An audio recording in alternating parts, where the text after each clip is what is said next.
वंदे मातरम प्यारे साथियों, नमस्कार, जय हिंद। क्या आप लोग उत्तर प्रदेश पुलिस में भर्ती होने का सपना देख रहे हैं? क्या आप उत्तर प्रदेश पुलिस में कांस्टेबल या दरोगा बनना चाहते हैं? तो इस वीडियो को पूरा देखिएगा, क्योंकि ये वीडियो एक्सक्लूसिवली आप लोगों के लिए ही है। प्यारे दोस्तों, उत्तर प्रदेश के मुख्यमंत्री माननीय योगी आदित्यनाथ जी के द्वारा एक पुलिस की नई भर्ती पर एक चर्चा की गई है, एक अनाउंसमेंट किया गया है। उस अनाउंसमेंट को समझ लेते हैं, जिसमें बताया गया है कि 81,000 पुलिस की नई वैकेंसीज आने वाली है। लेकिन देखो, नोटिफिकेशन तो उन्होंने जारी कर दिया, मतलब अनाउंसमेंट कर दिया है, नोटिफिकेशन जल्द ही देखने को मिलेगा। तो थोड़ा मैं अनुभव के आधार पर आप लोगों को बताता हूं कि ये वैकेंसी कब तक आ सकती है, कितनी वैकेंसीज आ सकती हैं और कैसे आपको इनकी रणनीति बनानी है। तो इस वीडियो को पूरा देखिएगा। देखो, सबसे पहले आप इस नोटिफिकेशन को पढ़ें, क्योंकि इसको बिना पढ़े हम लोग थोड़े गुमराह हो सकते हैं। गुमराह ऐसे कि उन्होंने जब कहा कि 81,000 नई पुलिस की भर्तियां आएंगी, तो हमारा दिमाग जाता है कि 60,000 2024 की हैं और 32,000 प्लस जो है आपकी 2025 की हैं, जो कि जून में आपका पेपर होना है। तो हमें लगता है कि ये वही हो जाती हैं आप लोगों की, लेकिन नहीं।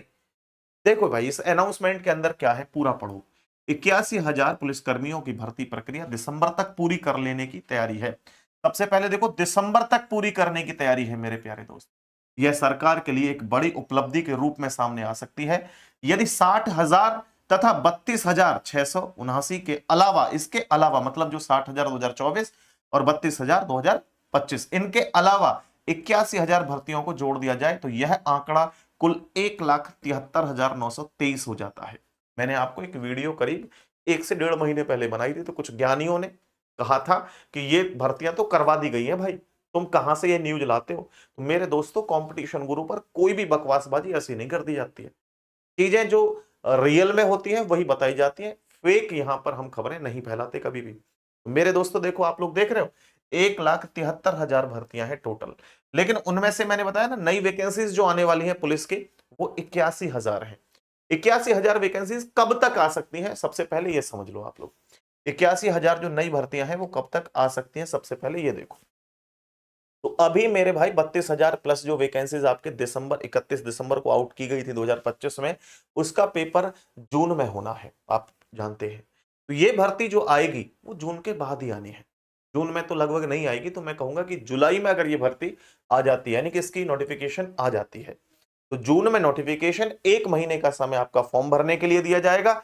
तो जुलाई बीच में आ गया, अगस्त बीच में आ गया, तो लगभग मान के चलना कि सितंबर तक आप लोगों को डेट अनाउंस कर दी जाएगी कि कब मतलब एग्जाम आपका 35 से 40 दिन के अंदर करवा दिया जाएगा। तो ये मान के चलना आपका 1 महीना बीच में, जुलाई अगस्त सितंबर या अक्टूबर में आपका पेपर करवा दिया जाएगा। और जब आपका सितंबर या अक्टूबर में पेपर हो जाएगा, तो दिसंबर के लास्ट तक संभावित ये भर्ती प्रक्रिया पूरी हो जाएगी। तो इसके लिए मैं आपसे बस ये कह रहा हूं कि जब तैयारी तो आप कर ही रहे हो, तो थोड़ा समझ के तैयारी करो। अभी पहली बात तो आप लोग ना 32,000 की जो वैकेंसीज हैं उनके तैयारी करना मत छोड़ देना, क्योंकि बहुत सारे स्टूडेंट नई भर्ती की अनाउंसमेंट सुन करके ना पागल से हो जाएंगे और पुरानी भर्ती की तैयारी को थोड़ा सा कूल कर देंगे, ठंडा कर देंगे, वो तैयारी नहीं करेंगे फिर। तो मैं कह रहा हूँ कि उसको तो आप ऐसे ही चलने दो जैसे तैयारी कर रहे हो, और बेहतर कर दो, क्योंकि समय अब कम है आपके पास, 2 महीने का लगभग समय है। 2 महीने में अच्छी तैयारी करी जा सकती है। इसके बाद में मैं बात करता हूँ अगली स्टेप की। तो जो अगला स्टेप है वो क्या है कि आपका सितंबर में पेपर होना है, ये मान के चलना। ठीक है, अगस्त या सितंबर में पेपर होना है। तो अगर सितंबर में पेपर होना है, तो कितना समय है आपके पास? समय आपके पास अभी अच्छा खासा है। तो इस समय को आपको यूटिलाइज करना है। इसमें दरोगा की वैकेंसीज में बताया जा रहा है कि 9,000 के आसपास दरोगा की आएंगी, बाकी आपकी कांस्टेबल की आएंगी। तो अब आप लोग बहुत बेहतर तरीके से तैयारी में लग जाओ, क्योंकि मेरे भाई, ये केवल भर्तियां नहीं है, ये आपके कैरियर को बनाने का समय है। इस समय को आप हाथ से मत जाने दो। तो एक तो अगर आप लोग स्पेशल बैच लेना चाहते हो रीजनिंग हिंदी का, तो कंपटीशन गुरु एप्लीकेशन से आप ले सकते हैं। ये 599 नहीं, अगर आप इस वीडियो को देख के आज इस बैच को परचेज कर रहे हैं, ये 499 रुपए में दोनों बैच अवेलेबल हो जाएंगे। कंपटीशन गुरु एप्लीकेशन से, ये लोगो है, वीडियो के डिस्क्रिप्शन में लिंक भी है, आप ले सकते हैं। ये नंबर है, कोई जानकारी लेनी हो तो आप इससे जो है जानकारी ले सकते हैं। इसके अलावा प्रैक्टिस के लिए हम लोग संकल्प सीरीज चला रहे हैं। संकल्प सीरीज जो है आपके हिंदी के लिए भी, रीजनिंग के लिए भी, मैथ्स के लिए भी, जीएस के लिए भी, स्पेसिफिकली कंपटीशन गुरु यूट्यूब चैनल पर चल रही है। लाइव वाले सेक्शन पे जाओगे तो आप देखो, अपकमिंग में आपकी 5:30 बजे मैथ्स की क्लास होगी, 6:30 बजे जीके की क्लास होगी, और 8 बजे आप लोगों की जो है वो रीजनिंग की क्लास होगी। तो ये सारी की सारी क्लासेस आप लोगों की रेगुलर चल रही हैं। जब प्लेलिस्ट में आप जाकर के देखेंगे तो यहां पर भी आपको ऑप्शन देखने को मिलेगा प्लेलिस्ट में भी, ठीक है। और जैसे ही कोई भी ऑफिशियल नोटिफिकेशन आता है तो सबसे पहले आपको बताया जाएगा। अब इस तैयारी के लिए मेरे भाई एक छोटी सी बात और जान लो। खैर जिन्होंने फॉर्म जो है ये जून वाला, जो कि आपका दिसंबर 31 दिसंबर को वैकेंसी आई थी, ये फॉर्म भरा होगा तो सिलेबस आपको बहुत अच्छे से पता होगा। लेकिन अगर आपको नहीं मालूम है तो मैं आपको बता दूं कि रीजनिंग और हिंदी ये दोनों विषय ऐसे हैं जिनसे मिलकर के 90 प्लस क्वेश्चन आप लोगों के यहीं से आते हैं। यानी आपके पेपर में 150 क्वेश्चन है, 150 में से 90 क्वेश्चन आपके रीजनिंग और मैथ रीजनिंग और जो है हिंदी से आते हैं। रीजनिंग से 55 प्लस क्वेश्चन आते हैं और हिंदी से 38 प्लस आते हैं, तो 90 प्लस हो जाते हैं दोनों मिलकर के मेरे भाई।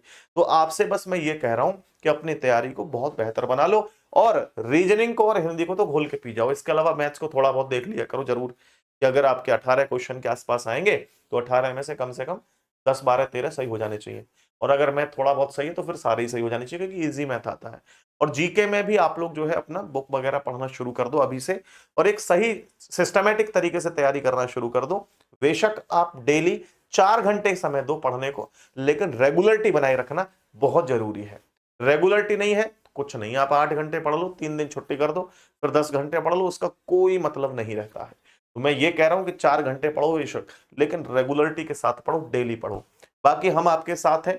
अगर कोई भी आपको ऐसी जानकारी चाहिए जो आपको पता नहीं है और हमें मालूम है उसका जवाब, तो आप लोग कमेंट सेक्शन कर सकते हैं, कमेंट सेक्शन में कमेंट कर सकते हैं, उसका मैं रिप्लाई जरूर करूंगा आप लोगों को, ठीक है मेरे भाई। बाकी आज के लिए इतना ही। उम्मीद करता हूं कि मेरे द्वारा सारी जानकारी आपको समझ में आ गई होगी। नमस्ते, जय हिंद।